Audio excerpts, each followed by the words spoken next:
이 백사공네 집에 갔는데 비가 자꾸 쏟아지니까 방법이 없어. 그래서 거기는 어른들은 웃고 이불을 뜯어가지고 소음을 그냥 대충 막아놨죠. 근데 아무래도 금방 죽을 것 같아. 밖에 나가면 둘이 죽어있고 여기는 금방 죽을 거고 그때 그 공포를 이루말할 수가 없었습니다. 이제 그러고 있는데 해는 뉘어뉘어 넘어가죠. 이제 방법이 없어. 그래서 제가 개울가에 서갖고 애과를 불렀습니다. 1절부터 4절까지 부르고, 그러니까 할 수 있는 게 나로서는 그것이 가장 구제책을 생각했으니까 이렇게 한 8시, 9시쯤 됐을 때 부인들이 후퇴 오면서 학생 왜 울면서 노래를 부르나? 지금 여기 누가 죽어가고 있습니다. 그래? 그래서 거기 마침 군의관이 있어가지고 같이 와서 보더니 옆구리에서 파편 2개를 꺼내고 엉덩이 한 집에 다 날라갔어요. 여기 하고 다 응급처치 의사들 가요. 그래서 가지 말고 여기 우리 있자고. 그랬는데 우리는 명령에서 움직이니까 내려가야 된다.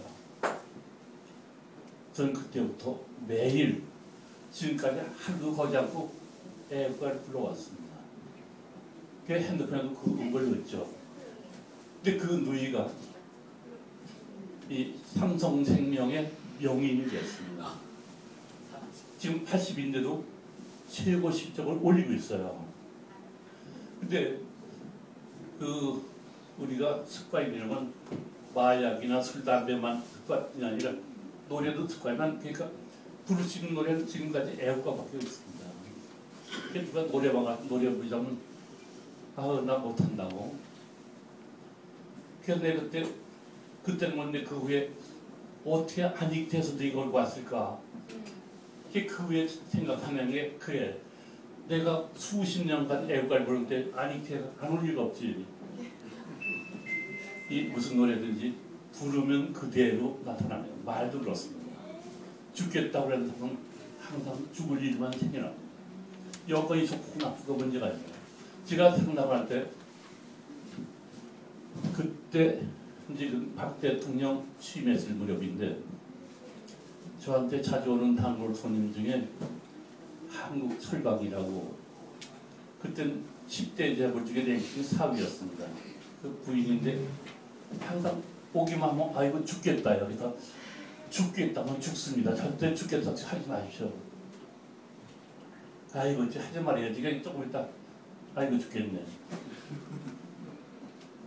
근데 그 후에 이 정치자금을 내라고 했는데 정치자금 내가 내 돈인데 무슨 뭐 자금이냐 안 냈어. 그 며칠 후에 이 군인들이 혁명군들이 와서 다 뒤져갖고 그 한국철강을 전부 점거를 했어. 그 사람들이 일을 하다가 다 떼놓고 또 조사하다 보니까 그 집에 땅이 굉장히 많았어. 그 다동에 그 체육관이 있는데 그 체육관 일대 조그마한 가게들 700개가 다 이 양반 거야.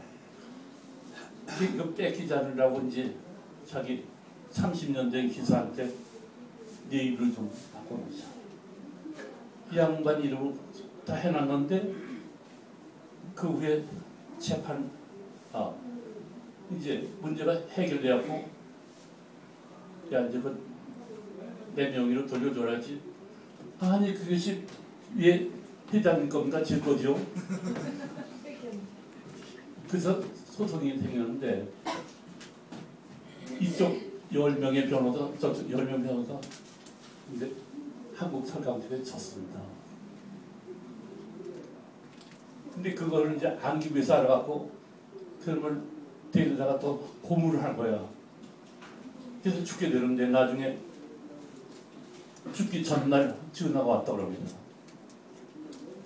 제가 왜 질 거라고 했는지 저는 지금 하늘 이해가 되고가 씌웠던 것 같습니다. 그리고 죽었어요. 그리고 한국철강은 다 잃어버리고 지금 갖고 있는 건물이 뭔가 공평 빌딩 하나만 남았는데 뭐 공평 빌딩 하나만 해도 충분하겠지만 그 사람의 재산 중에는 한 1000분의 1 안 되는 거였을 겁니다. 근데 그렇게 되고 나서 그 서리방 부인이 죽겠다는 얘기가 안 나와요. 아, 사모님 이제 죽겠다는 얘기 아니 아 이제 안 나온다고? 그럼 옛날 재산 많을 때하고 지금하고 어떻습니까? 지금이 100번 행복하지. 이 보면 부정적인 말을 쓰는 사람이 주변에 참 많아요. 근데 부정적인 말을 쓰는 사람은 같이 있다면 그것이 공유가 됩니다. 그러니까 내 옆에 부정적인 사람하고 같이 어울리다 보면 나 역시 그렇게 되고 내 운명도 그렇게 되고 그게 노래도 마찬가지입니다. 내가 어떤 노래를 부르는가 밝고 신나는 노래를 부르는 거 아닌가. 그게 생각해 보니까 우리가 힘들고 어려웠을 때 잘 살아보세요. 그 노래 나왔을 때 얼마나 신났어요. 그 후에 우리가 잘 살게 되었습니다. 잘 살게 되어서 우리가 행복하다는 걸 몰라요. 왜? 나보다 잘 사는 놈이 있으니까. 그게 지금 제가 만든 책이 제목이 뭡니까 지금? 하루 5분 부자 수업인데 과연 어느 것이 부자인가? 그것은 돈으로 따질 게 아니라 만족감, 행복감인데 주변에 보면 수백억, 수천억 갖고도 불행한 사람들이 많습니다. 그것은 돈 많은 거지고 돈이 없어도 항상 웃음이 있는 집은 행복한 사람이죠. 그래서 제가 저는 글 쓸 때 항상 우리 주변 얘기를 쓰고 이어가려 쓰는데 이 알렉산더 대왕이 전쟁터에 나갈 때마다 자기가 다 약탈했던 보물들 다 부하들한테 논하죠. 그러니까 옆에 있던 한 그 신하가 아니 다 주면 폐하께는 뭘 가지려고 합니까? 나는 희망을 가질 겁니다. 우리가 희망만 있다면 어떤 일은 극복이 되는데 우리가 쉽게 절망하는 것은 나보다 경제가 나은 사람하고 비교하기 때문에 갈등이 와요. 옛날에 우리가 가난하면서도 힘들다는 생각은 못했습니다. 근데 내가 우리 자식한테 해준 게 없어서 참 갈등이 온다고 해준 게 없는 게 축복입니다. 지가 번 돈만 자기 것이지. 그 누군가 그 탤런트 누구의 남편이었나 그 녀석이 저기 미국 가서 전밀이 남편했던 녀석이 임영규죠. 근데 임영규가 최근에 TV에 나와서 자기 아버지가 돈이 워낙 많아가지고 이병철 씨가 돈 끌어왔던 그런 기억이 난다고. 근데 이 녀석이 이제 상속을 받는 거야. 이게 자기 아버지가 얘한테 150억을 상속해줬다. 그게 벌써 한 30년 가까이 됐을 거야. 이놈은 그거 갖고 미국에 가서 이제 카지노를 하는데 얼마 만에 1년 반 만에 다 완벽히 까먹었습니다. 마누라한테 이혼당하고 재산 다 날리고 자기가 돈 벌어본 경험이 있으면 이런 일이 없죠. 이게 우리가 어떤 경험을 하느냐. 우린 애들 대학 보내려면 힘들지만 대학 나온 다음에 뭐 하겠습니까?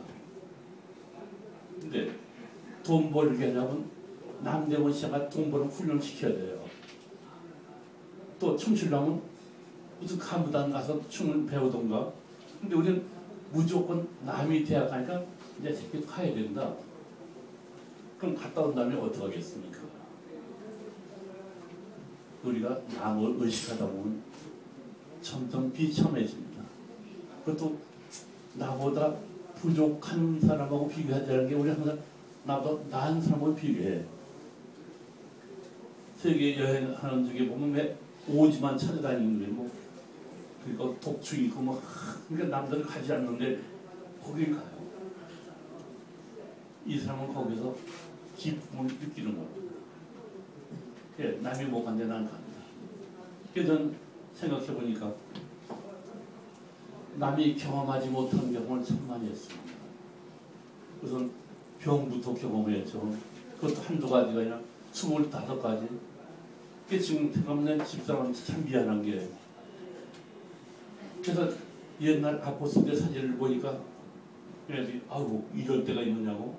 그때는 체중이 43kg, 목이 14인치, 저를 걷지도 못해요. 그게 결혼식 때 이 신랑은 씩씩하게 들었는데 힘이 없으니까 빛을 비타고 이제 들어가서 결혼식을 하고, 결혼식 끝난 다음에 또 이 드라이브라는 걸 하게 됩니다.